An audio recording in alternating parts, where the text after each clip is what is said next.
Very, very important video for everyone that's about to go into Ramadan. Did you know that you can actually overperform rather than underperform during the month of Ramadan in terms of your physical performance? And it's all got to do with your mentality. That's all it is.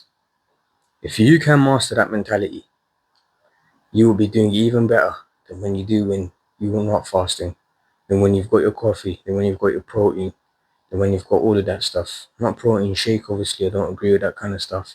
Unnatural chemicals being put into your body, but only powered by natural protein from eggs and meat and all the rest.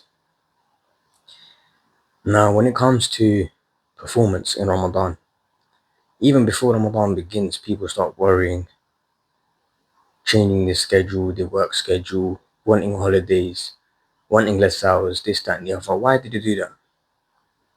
The reason why they do that is because they want to work less, because they think that they can only perform less and they will get hungry and they will suffer during the day. What you actually need to understand is that even now you can try this. When you have a day and you've not eaten for pretty much the whole day, you start to realize that you were actually focused. That's the first improvement. Focus. You're mentally focused. You're mentally locked in. You really can achieve and do what you need to do. Your memory becomes stronger. And these are all because of the benefits of fasting. Of course, your metabolism improves, your blood flow improves, antioxidants and detoxification and all the rest that happens. But in terms of, just keeping it in terms of your physical performance, that's what happens. You're focused. When you're physically performing, you need to be focused. When you're not eating as well, you are very careful on your next step. Every single step of the way, you're very, very judgmental and careful of your own self, which doesn't really happen on a normal day. And why is because you don't want to drain yourself. You don't want to exhaust yourself. You don't want to dehydrate yourself. You want to be the best version of yourself so that you can overcome hunger and thirst and dehydration. On a normal day, when you're not fasting once again, you know that if you've been the whole day without having any food or water or anything, you're not worried because once you get a sip of water or some food, you're fine. But you're very careful and very judgmental on any action that you do during the day where you've not eaten because you don't want to overwork yourself. So that's another thing that happens on when you train whilst fasting. Saying training whilst fasting, this whole video is for people who train whilst they are fasting. And that's why I'm also talking about the work hours and the holidays and all of that, because all of that happens during the day. No one minds working, between Maghrib and Fajr time. That's a completely different thing because you can eat as much as you want, obviously. Talking about actual fasting hours and why people think they can underperform. Another thing is when you eat and you perform after you eat, you become very sluggish. You can either have a caffeine rush. Once the caffeine rush goes, your energy dips significantly. You can have a sugar rush. Once the sugar rush goes, you crash out. And again, your energy decreases significantly.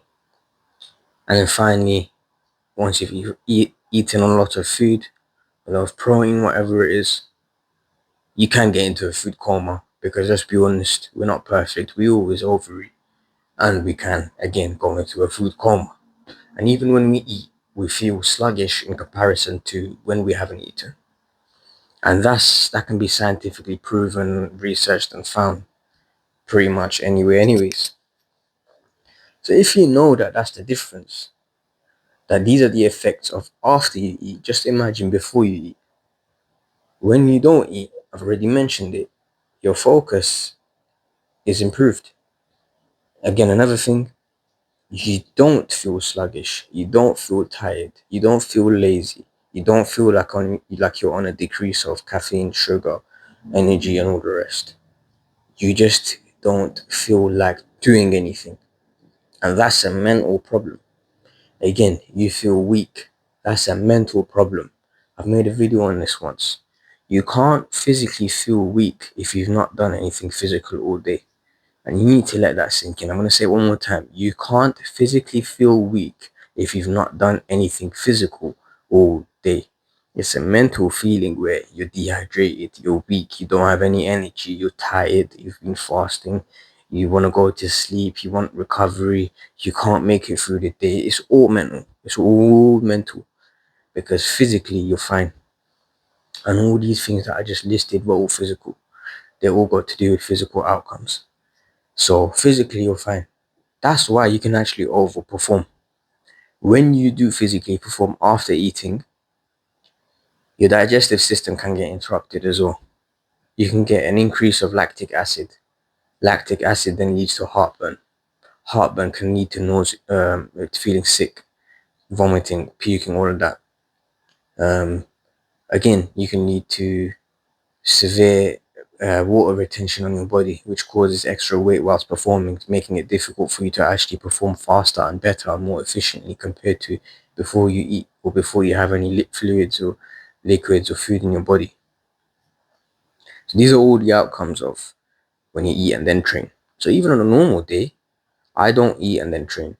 I train and then I eat. I train on an empty stomach. Yes, you may feel like you're gonna perform it. You may feel like you got nausea and all of that, but that only lasts for a few minutes.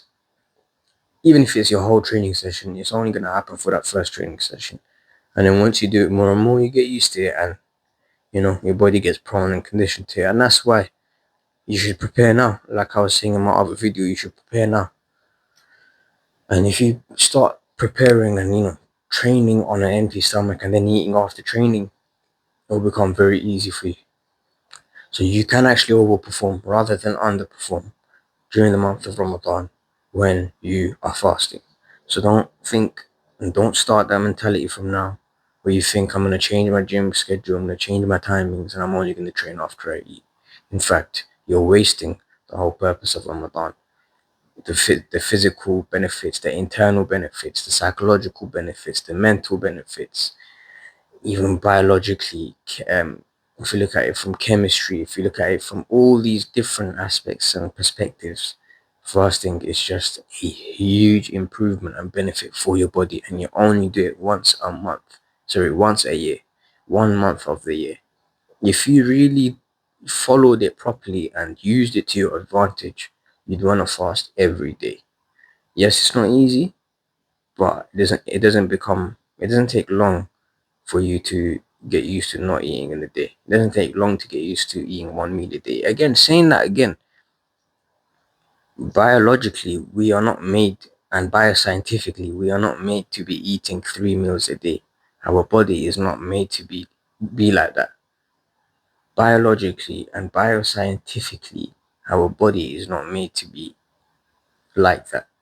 We are only made to be eating once a day or maybe twice. The way our body works, the way our digestive system works, the hours it takes for it to actually digest food and for it to become ready for the next meal or whatever you're consuming. Biologically, our bodies aren't ready for that. So, again, that should be a good mentality to have when it comes to the month of Ramadan and training on an empty stomach and much more. Stay prepared. I'm gonna release a few more videos with Ramadan as well. And let's go, people.